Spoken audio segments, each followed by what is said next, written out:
Il y a des livres qu'on lit et des livres qui te désarment. Walden n'a pas été écrit pour t'accompagner pendant un après-midi tranquille, mais pour se glisser sous la peau, te mettre mal à l'aise et te laisser face à une question que presque personne ne veut affronter sérieusement. Es-tu en train de vivre ou simplement d'obéir ? Henri David Thoreau n'est pas allé dans les bois pour fuir le monde, il y est allé pour le mettre à l'épreuve. Et dans ce geste qui paraît modeste, presque domestique, il y a une charge explosive. Un jeune homme abandonne la vitesse invisible de l'habitude, s'installe au bord d'un lac, construit de ses propres mains une cabane et décide de réduire la vie à l'essentiel. Il ne le fait ni par caprice romantique, ni par goût de la pauvreté, ni par excentricité littéraire. Il le fait parce qu'il soupçonne que le bruit de la société moderne peut nous éloigner de nous-mêmes jusqu'à faire de nous des étrangers dans notre propre existence. Mais voici ce qu'il y a de plus fascinant. L'expérience de Thoreau ne parle pas seulement des arbres, ni des oiseaux, ni même de l'isolement, du moins pas uniquement. Elle parle du prix caché que nous payons pour vivre comme nous vivons. Elle parle de journées livrées à des tâches que nous n'avons pas choisies, de désirs qui nous sont implantés, de maisons qui finissent par posséder ceux qui croient les avoir achetées, d'une civilisation qui s'appelle progrès alors qu'elle fabrique des hommes fatigués, endettés et distraits. Et alors Walden surgit comme une provocation. Non comme une carte postale bucolique, mais comme une rébellion silencieuse, lucide, implacable. Car Thoreau ne nous dit pas « viens dans les bois » comme on vend un fantasme. Ce qu'il dit, au fond, est beaucoup plus dangereux. Regarde avec honnêteté la vie que tu mènes, sépare l'indispensable du superflu et ose découvrir combien de ce que tu appelles nécessité n'est rien d'autre qu'une habitude couverte de prestige. C'est pourquoi ce voyage ne commence pas dans une cabane, mais dans une fissure, dans l'instant précis où un homme comprend que continuer à faire la même chose serait une manière élégante de dormir les yeux ouverts. Nous sommes dans le Massachusetts, au milieu du 19e siècle, dans un pays qui grandit, commerce, produit, s'étend et qui commence déjà à confondre mouvement et sens. Dans ce décor, Thoreau prend une décision radicale, vivre délibérément. Ni à la hâte, ni à moitié, ni selon l'inertie commune, mais délibérément. Éprouver chaque jour comme s'il avait un tranchant.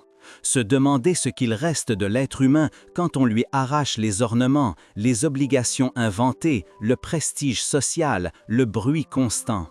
Et c'est cela que nous allons parcourir, non pas un résumé complaisant de Walden, mais une immersion dans sa pulsation la plus vive, le défi de simplifier, la découverte de la solitude, la musique secrète du paysage, la violence cachée dans l'économie, la liberté de n'avoir besoin de presque rien, la leçon des saisons, la profondeur du lac, la rudesse de l'hiver et la renaissance du printemps. Car dans les pages de Thoreau, la forêt n'est pas un décor, c'est un miroir. Et ce que ce miroir renvoie peut être magnifique, mais aussi insupportable. Entrons donc. Non pour admirer un homme qui s'est retiré du monde, mais pour suivre quelqu'un qui, en s'écartant de quelques pas, a réussi à voir avec une clarté féroce le mécanisme entier de la vie humaine. Et lorsqu'il franchit le seuil de Walden, il n'abandonne pas la réalité, il entre enfin en son centre. Le premier mouvement de Thoreau n'a rien de grandiose. Il n'arrive pas dans les bois comme un héros illuminé, ni comme un prophète descendu annoncer une doctrine. Il arrive comme un homme prêt à assumer le simple.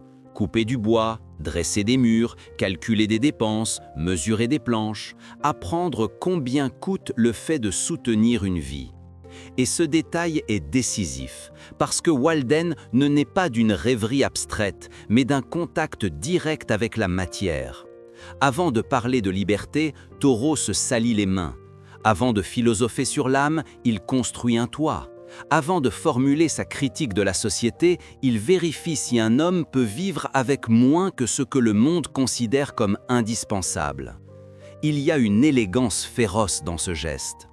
Tandis que la plupart organisent leur existence autour de possessions qui exigent plus de travail, plus de paiement, plus d'inquiétude, Taureau effectue l'opération inverse.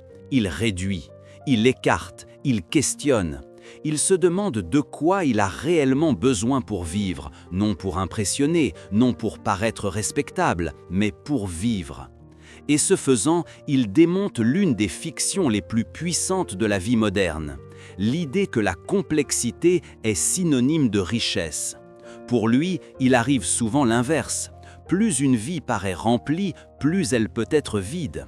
Plus une personne soutient de choses, plus il est probable qu'elle finisse dominée par elle. La cabane au bord du lac n'est pas un symbole de renoncement triste, c'est un laboratoire, un lieu où chaque objet doit justifier sa présence. Chaque dépense doit répondre à une nécessité réelle. Chaque jourier doit pouvoir être regardé en face. Dans ce petit espace de planches et de clous, Taureau commence à démontrer que l'austérité n'a pas à être misère. Elle peut être clarté. Elle peut être une façon d'arracher à l'existence le maquillage avec lequel nous avons l'habitude de la déguiser. Manger simplement, s'habiller sans ostentation, dormir sous un toit construit de ses propres mains, dépendre moins du marché et davantage de ses propres capacités, rien de cela ne lui paraît un sacrifice. Il y voit une récupération. Et pourtant, il n'idéalise pas la difficulté. Il compte les chiffres, énumère les matériaux, note les coûts. Il y a une froideur presque comptable dans certains passages de Walden qui surprend celui qui attend une exaltation lyrique du retrait. Mais c'est précisément là que réside une partie de sa force. Taureau ne veut pas convaincre à l'aide d'un rêve nébuleux, mais à l'aide de faits. Il te montre combien il a dépensé, combien il a semé, ce qu'il a obtenu, ce qu'il a perdu, ce qu'il a appris. Il rend visible ce que la vie sociale cache d'ordinaire, le véritable prix de nos choix. Pas seulement le prix monétaire, mais le prix vital. Combien d'heures tu donnes, combien d'énergie tu cèdes, combien de liberté tu échanges contre une apparence de confort, combien de présence tu sacrifies en échange d'une sécurité apparente. Pendant que la cabane s'élève, une nouvelle mesure de la valeur naît elle aussi. Ce ne sont plus tant les biens accumulés qui comptent que l'espace intérieur qu'une personne conserve. Ce n'est plus l'ampleur d'une maison qui éblouit, mais la capacité de l'habiter sans devenir son serviteur. Et alors, la forêt cesse d'être un paysage pour devenir un argument. Chaque planche posée, chaque objet écarté, chaque nécessité ouvre une fissure dans la logique de l'excès.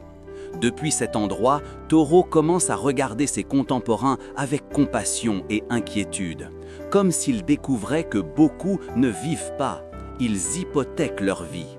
Et ce soupçon sera le feu qui alimentera tout ce qui vient ensuite. Ce que Taureau découvre en s'installant à Walden, ce n'est pas seulement qu'il peut vivre avec peu.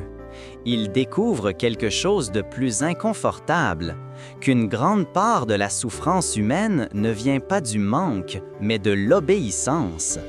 Les hommes, dit-il, travaillent comme s'ils portaient des chaînes invisibles. Ils s'épuisent, vieillissent, calculent, craignent, se résignent et finissent par appeler devoir une forme de servitude qu'ils n'ont jamais examinée. Taureau introduit une hérésie. Tout travail ne dignifie pas. Il existe des tâches qui consument la vie sans lui rendre de sens. Il existe des occupations entières bâties sur de faux besoins. Il existe des sacrifices sociaux si admis qu'on ne les reconnaît même plus comme une tragédie. C'est pourquoi, dans Walden, apparaît une critique féroce de l'économie, mais non dans le langage technique des traités, plutôt dans le langage le plus ancien et le plus dévastateur, celui de l'expérience. Taureau regarde ses voisins s'échiner à payer des maisons trop grandes, à acquérir des terres qu'ils devront ensuite servir pendant des décennies, à porter des signes de respectabilité qui leur coûtent leur liberté. Et il comprend que le problème n'est pas seulement matériel, il est moral, il est spirituel. Une personne peut posséder davantage et être moins.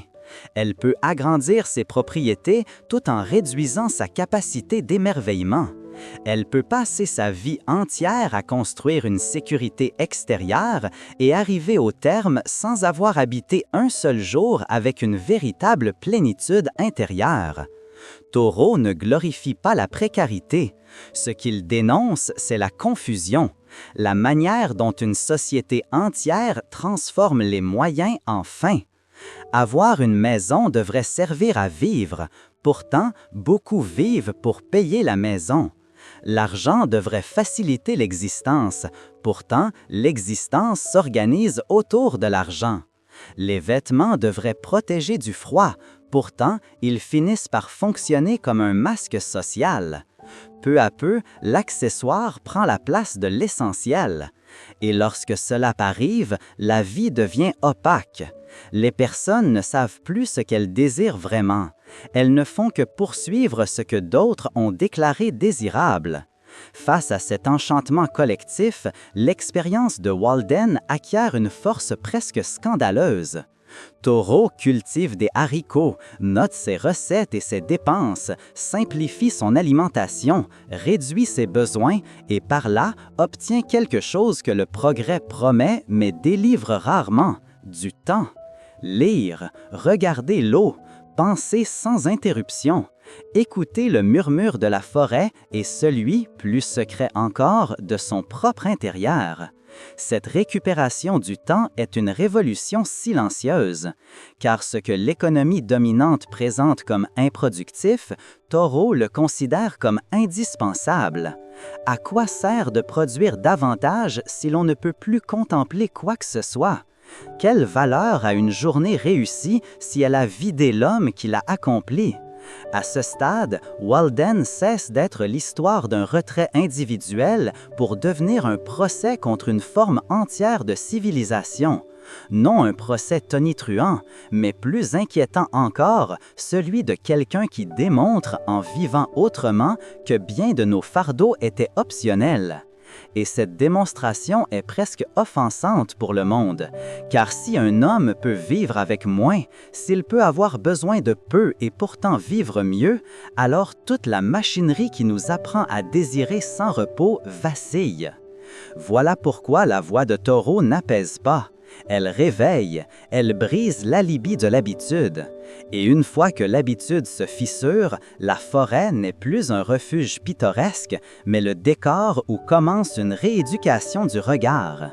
Et lorsque l'économie perd son pouvoir d'envoûtement, émerge quelque chose que la vie ordinaire ensevelit généralement, l'expérience nue du jour. À Walden, le matin n'est pas une formalité entre le sommeil et l'obligation. C'est presque un acte sacré. Taureau se réveille tôt parce que l'aube mérite d'être accueillie en pleine conscience.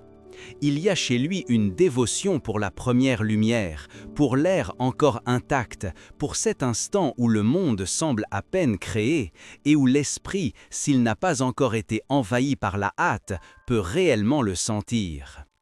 Pour Taureau, se lever ne signifie pas simplement sortir du lit. Cela signifie s'éveiller pour de vrai, sortir du brouillard de la routine, affiner les sens jusqu'à ce que la réalité retrouve son épaisseur. Voilà l'un des enseignements les plus subtils de sa vie dans les bois. L'attention est aussi une forme de liberté. Celui qui vit distrait peut habiter le plus bel endroit du monde sans le voir.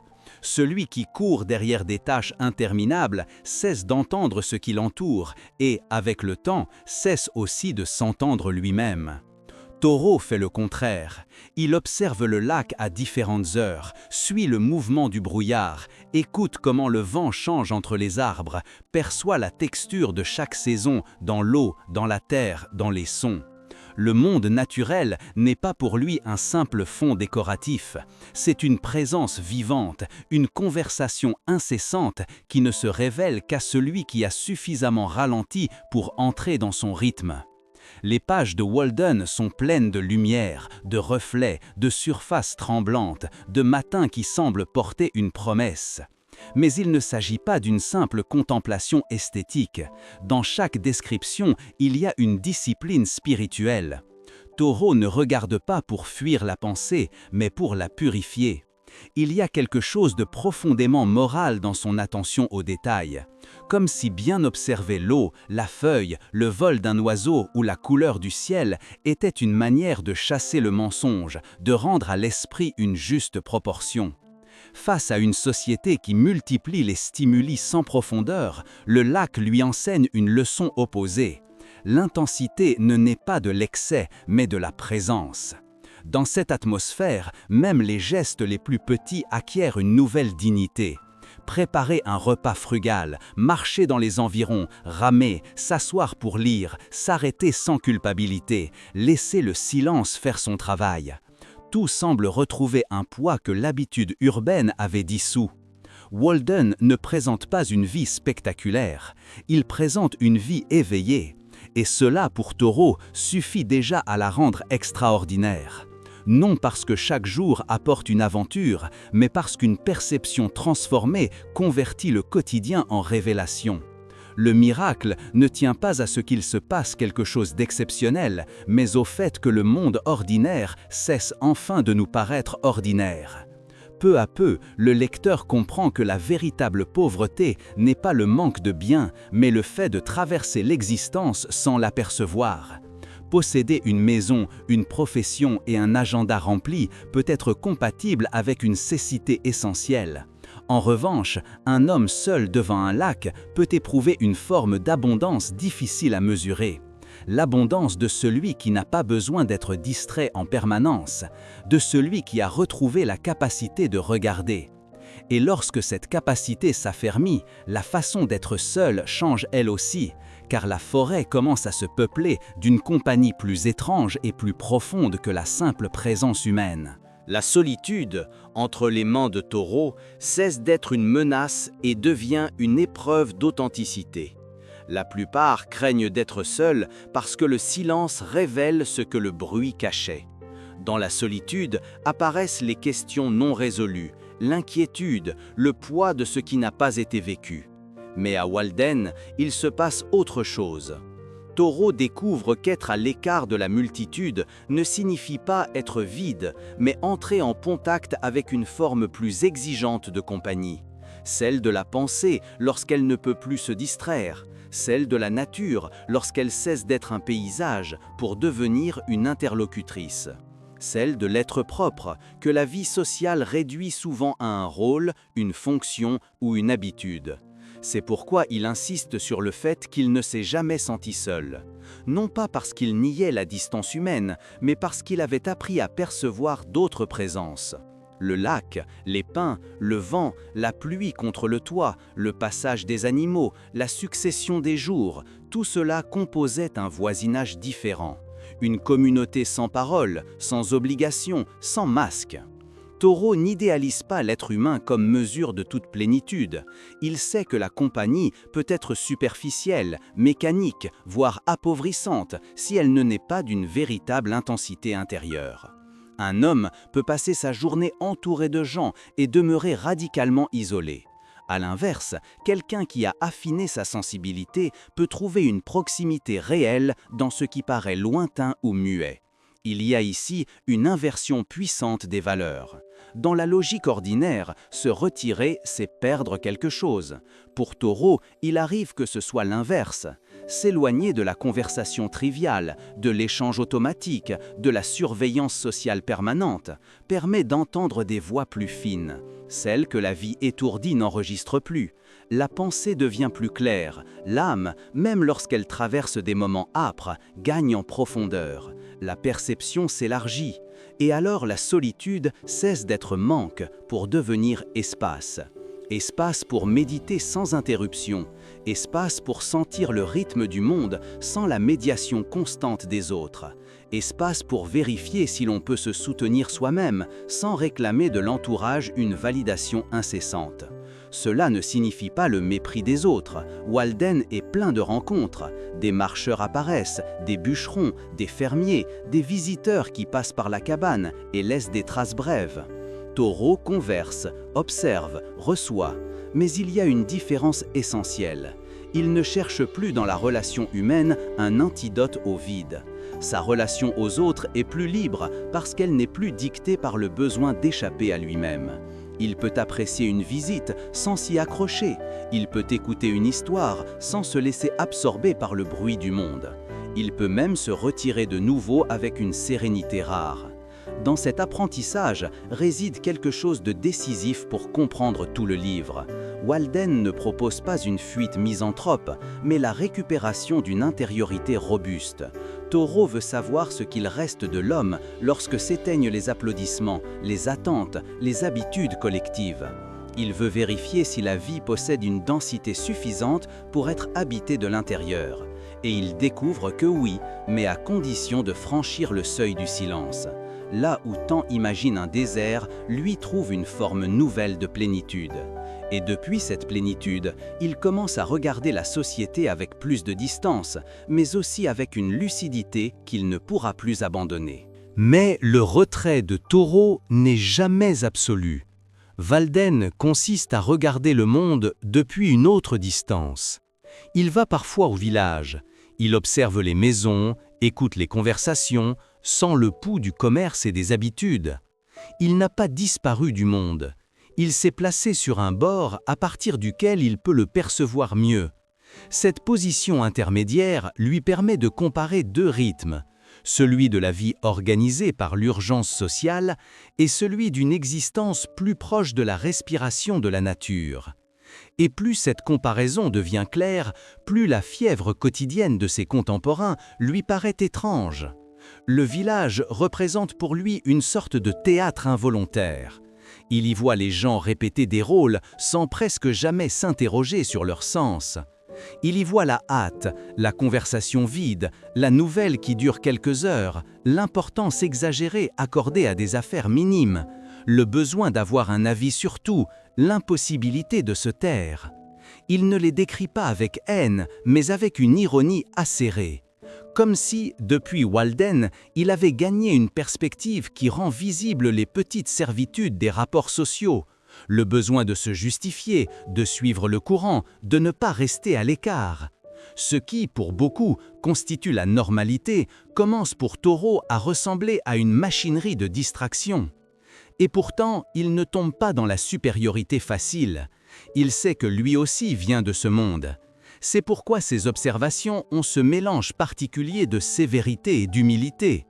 Il ne parle pas comme un saint qui condamne les pécheurs, mais comme quelqu'un qui tente de rester éveillé au milieu d'une force d'entraînement très puissante. Il comprend que la société ne domine pas seulement par la contrainte, mais par la séduction. Elle nous offre l'appartenance, la reconnaissance, des sujets de conversation, une occupation constante. Elle nous délivre, au moins pour un temps, du vertige de nous affronter nous-mêmes. Et c'est précisément pour cela qu'il est si difficile de prendre ses distances. Chaque sortie au village confirme quelque chose que Walden avait commencé à suggérer. La civilisation peut nous faire sentir accompagnés tout en nous vidant de présence. Les contacts se multiplient, mais pas toujours la rencontre. Les paroles circulent, mais pas toujours le sens. Les occupations abondent, mais pas toujours une vie propre. Thoreau revient de ces incursions avec l'impression que beaucoup d'hommes ne vivent pas de première main, mais à travers des reflets, des habitudes héritées et des préoccupations empruntées. La forêt, en revanche, ne lui prête rien. Elle exige d'être, elle ne tolère pas tout à fait la dispersion, elle ne récompense pas l'apparence. Devant l'eau, la terre et le silence, on se présente presque sans déguisement. C'est pourquoi chaque retour à la cabane a quelque chose d'une récupération morale. Comme si, en repassant le seuil de la forêt, Thoreau se débarrassait de la poussière invisible de la vie sociale. Car il a compris la facilité avec laquelle l'humain se trivialise. Entre le village et Walden s'établit alors un mouvement pendulaire qui traverse tout le livre. Aller et venir, s'approcher et s'écarter, prendre contact et revenir au noyau. Cette oscillation empêche l'expérience de se transformer en fantasme d'évasion. Thoreau n'écrit pas depuis un ailleurs figé, mais depuis une frontière vivante. Et sur cette frontière, il découvre que le véritable défi n'est pas de fuir le monde, mais d'empêcher le monde de coloniser complètement l'intérieur d'une personne. Depuis là, même un acte apparemment paisible comme lire acquiert le poids d'une résistance. Lire, dans Walden, n'est ni un passe-temps raffiné, ni un ornement culturel. C'est une forme de nourriture. Thoreau accorde au livre une place très haute, parce qu'un esprit humain peut s'appauvrir tout autant qu'un corps mal nourri. C'est pourquoi, au milieu d'une vie réduite à l'essentiel, la lecture ne disparaît pas, elle devient encore plus nécessaire. Tandis que la société se remplit de nouvelles légères, de conversations répétitives et d'opinions instantanées, il revendique le contact avec des paroles arrachées à l'intensité. Lire les classiques, lire lentement, lire avec toute l'âme, équivaut pour Thoreau à se rappeler que l'esprit exige lui aussi de la hauteur. Il y a quelque chose de provocateur dans cette défense. On pourrait croire que la vie simple dans les bois se passe de la grande tradition intellectuelle.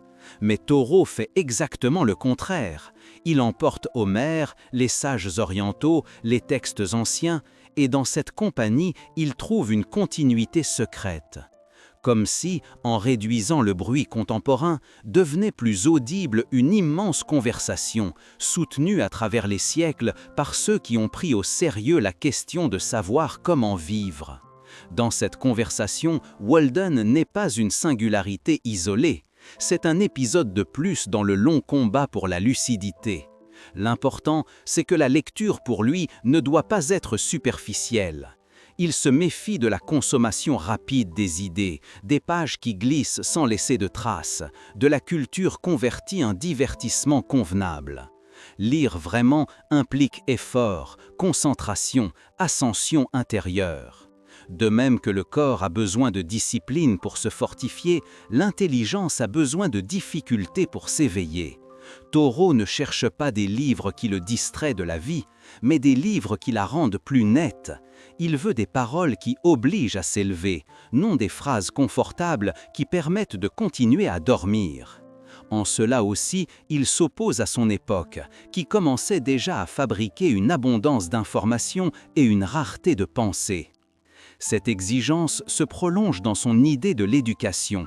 Une ville peut bâtir des écoles, des universités, des institutions respectables et pourtant échouer à former des êtres humains véritablement éveillés. Car éduquer ne consiste pas simplement à transmettre des données, il s'agit d'aiguiser la capacité d'attention, de jugement, de profondeur. Thoreau regarde ses contemporains et constate un paradoxe amer. Ils savent beaucoup de choses utiles, mais ignorent l'essentiel. Ils peuvent commercer, produire, calculer, voyager, voter, discuter. Cependant, ils s'arrêtent rarement pour examiner la qualité de leur propre vie. Ils ont appris à fonctionner, pas nécessairement à comprendre. Dans la cabane donc, la lecture s'unit au silence et à la pensée en une seule pratique.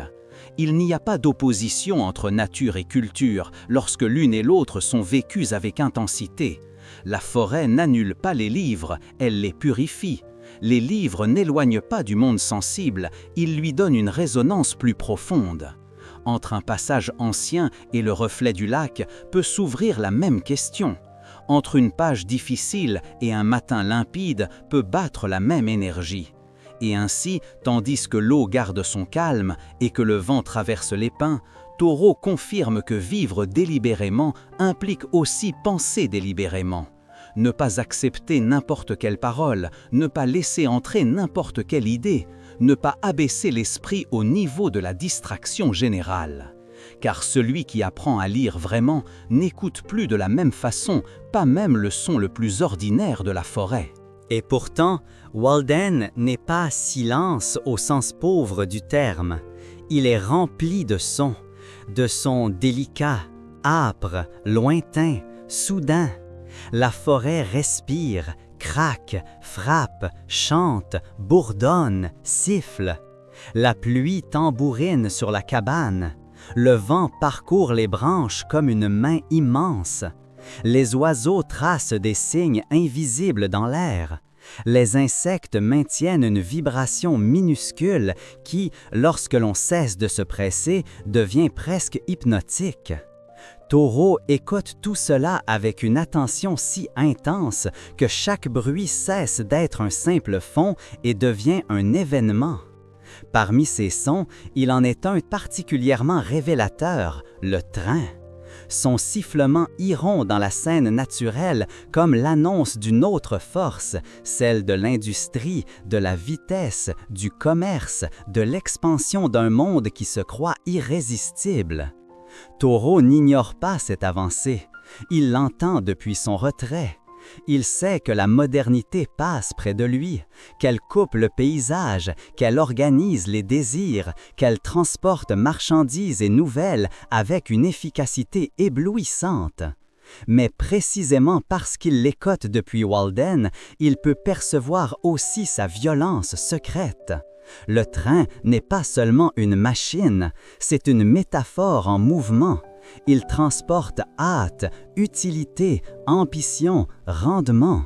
Et en le comparant au rythme du lac, la tension qui traverse tout le livre devient évidente.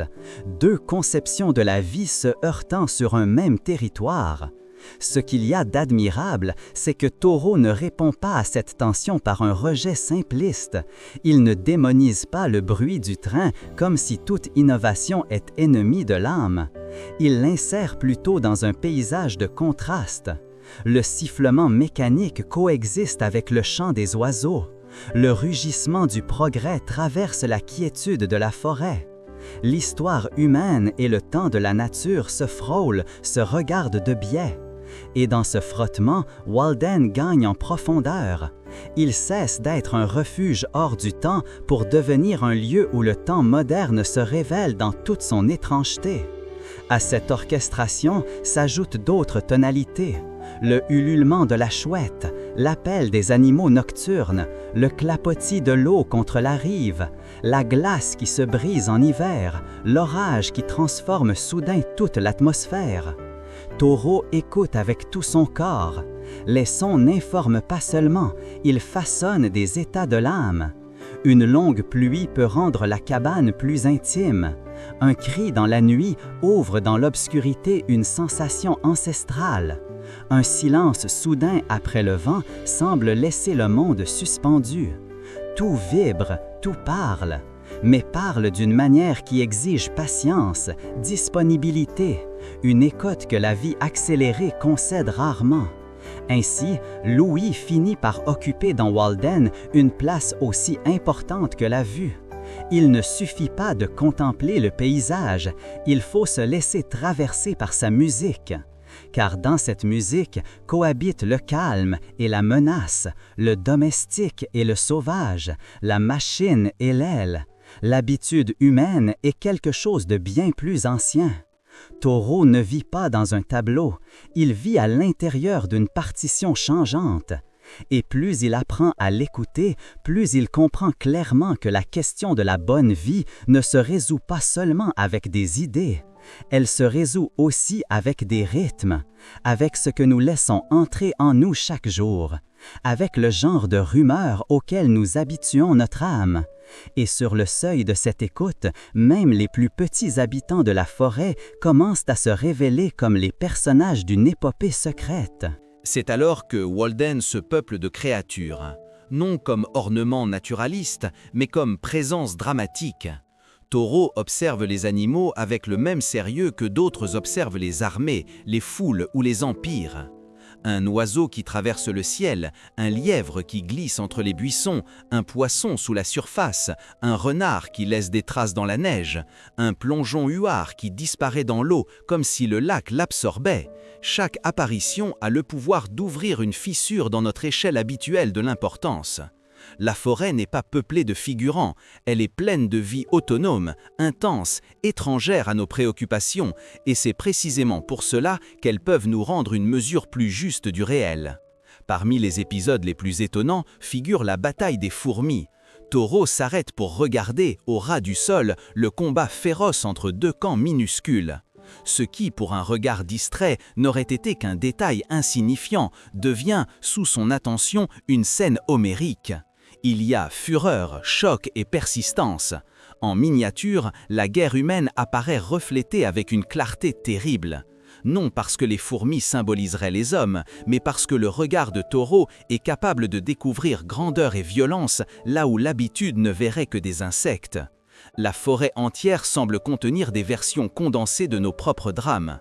Mais à côté de cette férocité, il y a aussi du jeu, de la ruse, de la beauté, du déconcertant.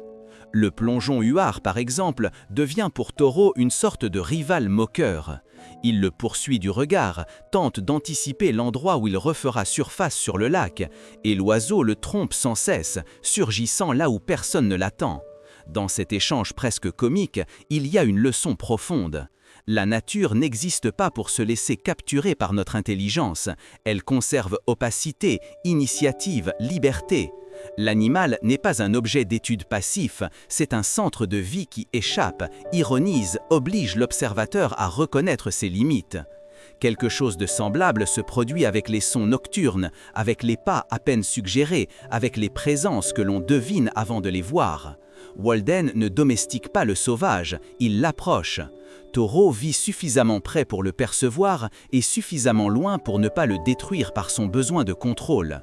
Cette juste distance fait de chaque animal un messager d'altérité. Face à eux, l'homme cesse d'occuper automatiquement le centre du monde. Il devient un habitant parmi d'autres, vulnérable, attentif, curieux, parfois maladroit. Et cette décentralisation est essentielle. La forêt enseigne l'humilité non par des sermons, mais par des rencontres. Peu à peu, on comprend que dans Walden, l'observation de la faune n'est pas un caprice descriptif. Elle fait partie de l'apprentissage moral. Celui qui aperçoit la dignité d'autres formes de vie ne peut plus demeurer entièrement enfermé dans son petit cercle d'intérêts humains. Les animaux élargissent le monde, ils le rendent plus étrange et plus vivant. Ils introduisent des rythmes, des intelligences et des nécessités qui ne passent pas par nos plans. Et ce faisant, ils brisent l'illusion que la réalité est faite à notre mesure.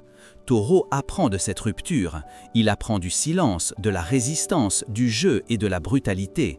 Il apprend que sous la sérénité apparente du paysage bat une énergie primitive et que bientôt cette énergie sera exposée d'une manière encore plus radicale lorsque l'année commencera à basculer vers le froid. Et le froid arrive comme arrivent les vérités profondes, non pas d'un coup, mais en avançant par couches. D'abord, la lumière change. Ensuite, l'air se durcit. Les couleurs de la forêt perdent leur exubérance et gagnent en sévérité.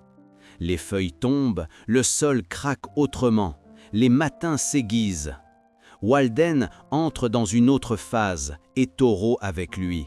Ce qui, en été, pouvait ressembler à une abondance facile, devient maintenant une épreuve de résistance. La nature cesse d'offrir seulement l'hospitalité et montre aussi son versant implacable. C'est alors que l'expérience de la forêt se dépouille entièrement de tout sentimentalisme. Vivre près de la terre implique d'accepter que la beauté n'est pas toujours aimable. L'hiver à Walden possède une dignité austère. Tout devient plus net, plus nu, presque plus vrai. Le lac commence à se refermer sous la glace, les chemins deviennent plus rudes, le corps sent avec exactitude le poids de chaque journée. Mais loin de le présenter comme un malheur, Taureau trouve dans cette saison une forme singulière d'intensité.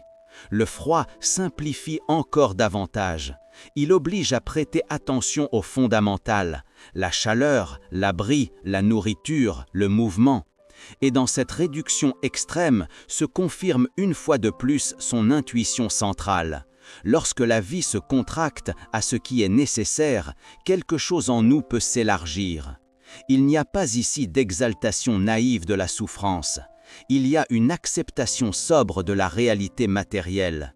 Le bois de chauffage compte, le feu compte, la solidité de la cabane compte. Le corps ne disparaît pas devant l'idée, il la soutient ou la dément.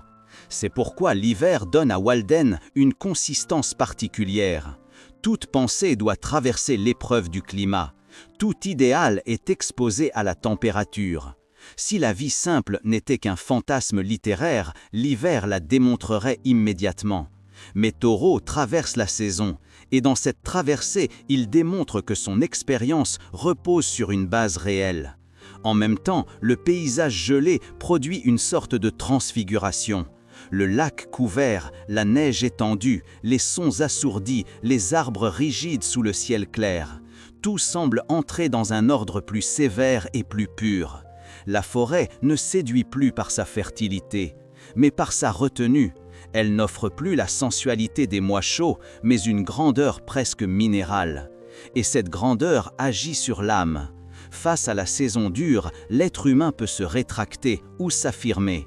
Taureau choisit de s'affirmer, mais sans arrogance. Il s'adapte, observe, apprend, laisse l'hiver lui enseigner une autre mesure du temps et une autre relation à l'énergie. À ce stade, Walden devient un livre de trempe. L'homme seul dans la cabane n'apparaît pas comme un romantique absorbé dans ses sensations, mais comme quelqu'un qui a accepté un pacte exigeant avec le monde. La nature n'est pas là pour protéger son confort, elle est là simplement avec sa propre loi. Et c'est précisément pour cela que sa compagnie est formatrice. L'hiver enseigne à l'âme quelque chose que l'abondance oublie facilement, que la force peut être silencieuse, que la sobriété a sa propre chaleur, que la vie ne fleurit pas toujours vers l'extérieur. Parfois, elle se concentre, se recueille, se durcit pour ne pas se briser. Et tandis que la glace semble sceller la surface de Walden, Taureau commence à chercher une autre forme de profondeur, une profondeur qui ne se mesure pas en saison, mais en descente. Car l'une des obsessions les plus étranges et les plus révélatrices de Taureau est de mesurer le lac. Il ne lui suffit pas de l'admirer, il veut connaître sa profondeur, tracer ses contours, vérifier ce qu'il y a sous cette surface qui semble parfois un miroir immobile et parfois un corps vivant. À première vue, cela pourrait paraître une manie scientifique, une curiosité glissée entre des scènes de contemplation. Mais dans Walden, rien d'important n'est une seule chose. Mesurer le lac, c'est aussi une manière de penser, une tentative d'entrer en relation avec le réel sans le réduire ni s'y abandonner aveuglément. Observer avec rigueur et, en même temps, conserver l'émerveillement. Il y a quelque chose de profondément symbolique dans ce geste. Walden est transparent et énigmatique à la fois. Il se laisse voir et pourtant il garde une profondeur qui ne se révèle pas à une simple inspection. Il en va de même pour la vie humaine. Nous croyons la connaître parce que nous nous mouvons à sa surface. Travail, habitudes, liens, devoirs, plaisirs, fatigue, mais nous descendons rarement. Nous demandons rarement ce qui soutient tout cela. Quelle profondeur possède notre existence? Quel genre de fond il y a sous la routine? Lorsque Taureau mesure le lac, il semble suggérer que vivre délibérément exige cette opération. Ne pas se contenter de l'apparence, ne pas confondre clarté de surface et compréhension véritable. Et pourtant, le résultat ne ferme pas le mystère. Le fait que le lac puisse être sondé ne le rend pas moins fascinant. Bien au contraire, la précision de la donnée intensifie le réel au lieu de l'épuiser. Voilà l'une des harmonies les plus singulières de Walden, l'alliance entre observation minutieuse et sensibilité poétique.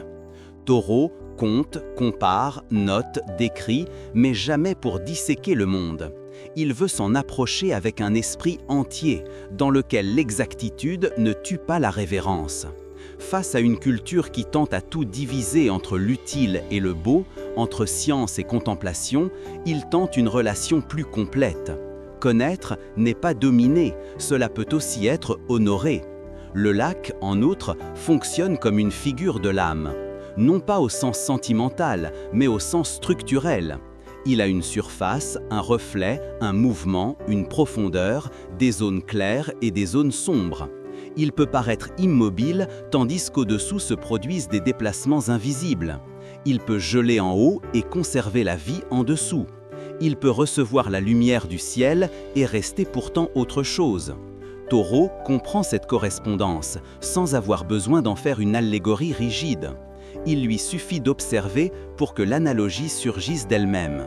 Plus il regarde Walden, plus il semble se regarder lui-même et, à travers lui, regarder quiconque ose examiner sa propre existence avec sérieux. Ainsi, la mesure du lac finit par dire quelque chose de décisif. La profondeur existe, mais elle ne se donne pas. Il faut la chercher, il faut s'arrêter, il faut résister à la tentation de vivre toujours dans la couche supérieure des choses.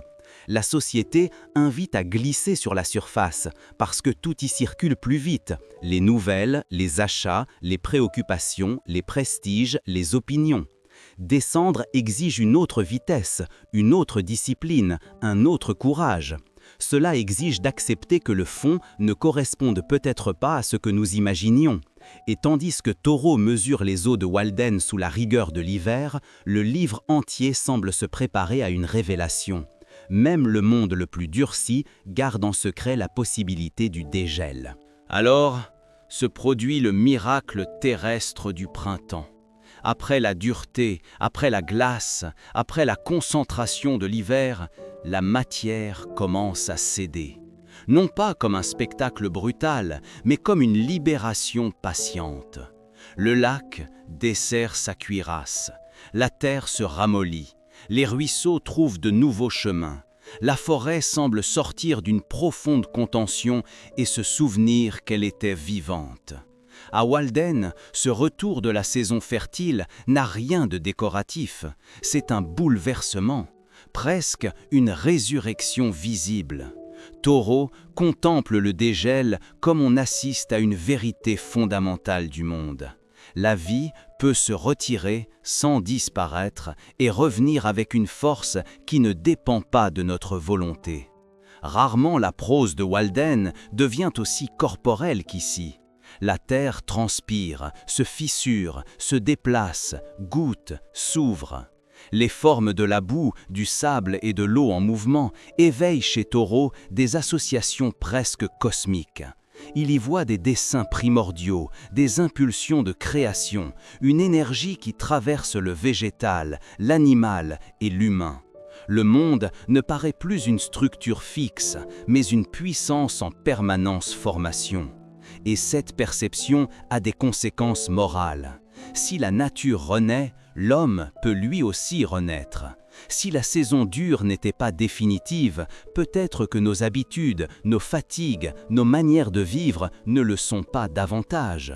Le printemps à Walden est donc bien plus qu'un changement de climat. C'est une réfutation du fatalisme, une réponse à l'idée que les choses sont ce qu'elles sont et ne peuvent pas se transformer. Thoreau voit l'herbe pousser, entend de nouveaux sons, remarque le retour de mouvements qui semblaient abolis et comprend que la réalité garde des réserves de renouvellement jusque dans ses couches les plus silencieuses. Ce qui semblait mort travaillait en secret. Ce qui semblait immobile se préparait. Sous la surface gelée persistait une promesse. Cette leçon dépasse la botanique ou le paysage, elle s'adresse au cœur humain.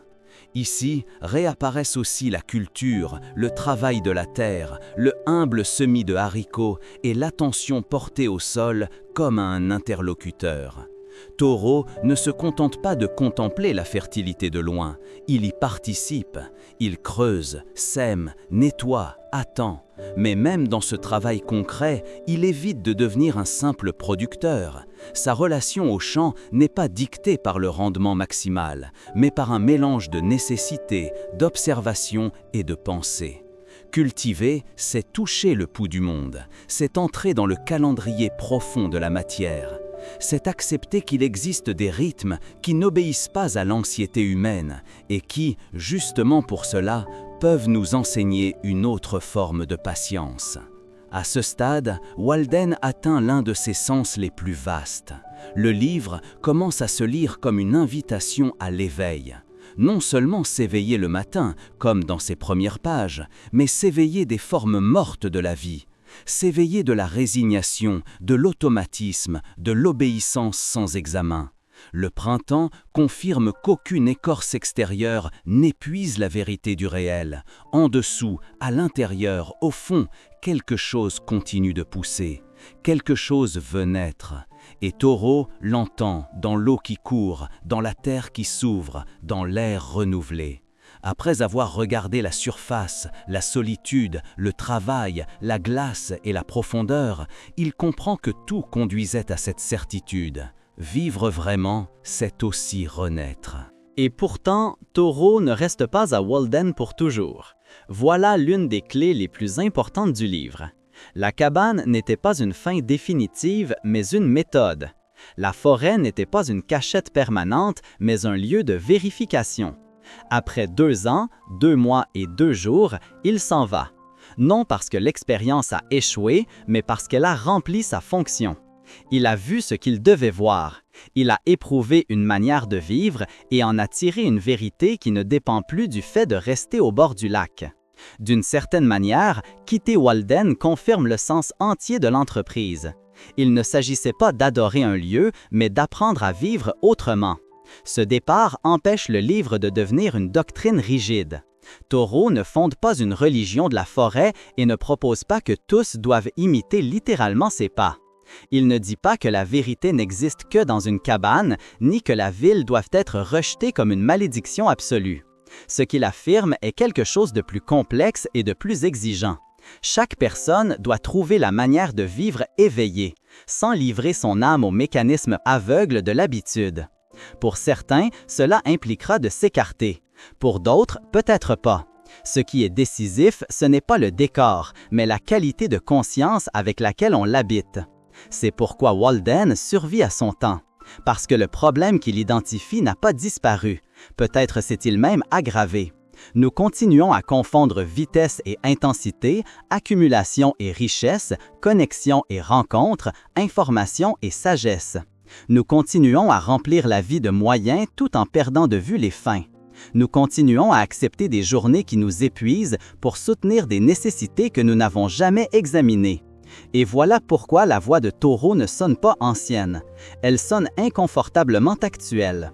Elle nous parle depuis le 19e siècle avec une clarté qui semble s'adresser à l'anxiété contemporaine, à notre fatigue numérique, à notre incapacité à rester immobile, à notre fin de sens au milieu de la saturation. Mais ce serait une erreur de réduire Walden à un manuel de simplification. Sa grandeur ne réside pas seulement dans le fait de conseiller moins d'objets ou moins de bruit.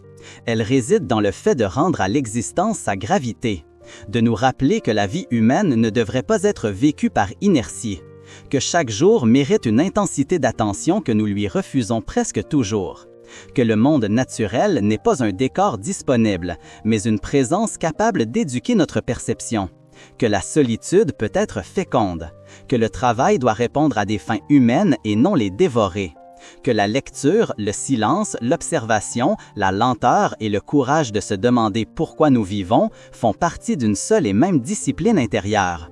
À la fin, ce que Thoreau laisse au bord du lac, ce n'est pas seulement une cabane vide.